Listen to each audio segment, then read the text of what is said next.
আমি তো ৭১কে বাদ দিয়ে ২৪কে প্রতিস্থাপনের পক্ষে না। জুলাই সনদ যেটা, সেটাতে একমত হব নাকি? মোটেও হব না। ফলে আমার তো গণভোটে হ্যাঁ বলার কোনো যুক্তি নাই।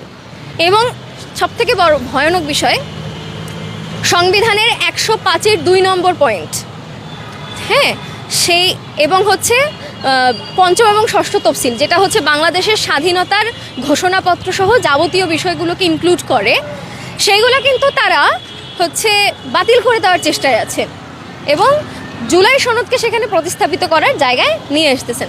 আমি তো একটাকে বাতিল করে আরেকটা প্রতিস্থাপনের পক্ষে না।